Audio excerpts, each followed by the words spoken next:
Twist, Tornado World Instant Status up to date for Monday, November 28th. I'm Brooklyn. And I'm Bree. Today there are no events. On Tuesday, Purple Clubs will meet during advisory. Now to the halls for Leah for this week's special. It's Leah in the halls, and today I'm going to go interview some people about Snowball. I'm here with Miss Coltrane. I'm going to ask you some questions about the dance. Are you ready? Mm-hmm. Okay, so how long have you and the French Club been sponsoring the dance? Not us personally, but this is the 34th year that we've been holding the Snowball dance. Okay, and how much are tickets for the Snowball dance? We haven't changed the prices in a long time, so it's $5 for a single ticket and $8 for a couple if you want to save some money. Okay, and how did you come up with the theme for the dance? Well, it's up to our students. This year it was more French Club that kind of decided to do Alice in Winter Wonderland, so we're doing an Alice in Wonderland sort of theme, so something different. Okay, well that's all the questions I have. Thank you. Mm-hmm. Thank you. I'm here with sophomore Dana, and I'm going to ask you some questions about Snowball. Are you ready? All right. Yeah. Okay, so first, do you plan on going with anybody? I do. I plan on going with my friend Serenity. And what color are you guys wearing? Are you going to be in different colors? I don't know. We still have to go shopping, to be honest, but I want a blue dress. Like dark blue or light blue? Like dark blue. Like navy blue. Mm-hmm. Yeah. Okay, thank you. I'm here with sophomore Zion. I'm going to ask you some questions about Snowball. Are you ready? Yes. Okay, do you plan on going with anybody?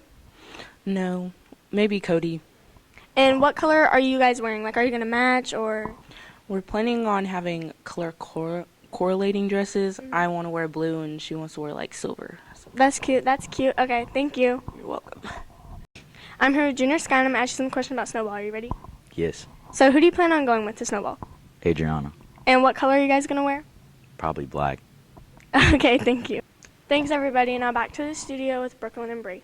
Today there are no events. Then Wednesday, ticket for the Snowball dance will be on sale. Thursday will be a late start day, and you'll still be able to buy Snowball tickets after school. Now to the halls with Maddie for this month's character focus. Hey y'all, it's Madison in the halls, and today I'm going to be interviewing some teachers and staff about this month's character focus word, problem solving. Let's do it. I'm here with Mr. Lambden. I'm going to ask you some questions about problem solving. You ready? I am ready, Madison. Okay, so do you think you're good at problem solving? Somewhat, I think so. I've had a lot of experience in problem solving, so I think so. Okay, and what do you do to problem solve? Well, it depends on what the problem is. Normally what I do is I make the old T-chart. Guys, I put whatever it is, if I want to do something, the good and the bad, pros and cons, and I just start making the list. Pros on one side, cons on the other. And then I just kind of look and see which one is the bigger list. If the pro's the bigger list, then I think about it, and then that might be a decision I want to make. If the con's the bigger list, then I have to look at that. But you get a visual of what you see and what you have to do, and you can make a better decision when you see the things in front of you. Okay, that's a really good method. And do you have any tips on how to be better at problem solving? It just comes with practice, guys. The older you get, the more problems you're going to run into in your life, and you're just going to get better at it. I guess the biggest thing is keep calm. Whatever the problem is, keep calm, keep your head about you, and then make a wise, thought-out decision. Well, thank you so much. That was a really good answer. You're very welcome, Madison. I'm here with Mr. Stolford, and I'm going to ask you some questions about problem solving. You ready? Oh, yeah, I'm always ready, yeah. Okay, and your first question is, do you think you problem solve well? Yeah, that's what we have to do a lot in this position, so yeah, we'll do a lot of problem solving. Okay, and how do you think you problem solve? How do you handle conflict? Well, conflict or problem solving, kind of two different things. So there's this thing that's called root cause analysis that we kind of go through, where you identify the problem, and once you identify the problem, you try to find the causes of that problem, and then you try to identify what is the root cause, so the main cause that's causing the actual problem that you've already identified, and then you start identifying it. So once you have it identified, you're like, how can we fix this? So that's what you look for problems on. How do we fix the root cause that we just identified? So that's kind of the main process you go through. Conflict is really something different. So, you try to find out what the differences are, and you try to find some common ground, and I think that's what we're based on as a nation, is tolerance and finding a middle ground for things. Okay, that's a really good answer. And do you have any tips on how to be better at problem solving? Well, one, I think you gotta you gotta identify problems and what the possible causes are. So those are things you just got to sit down and you don't say the positives and negatives maybe, but find out what's causing the problem and what you can do to change that so that you don't have that problem anymore.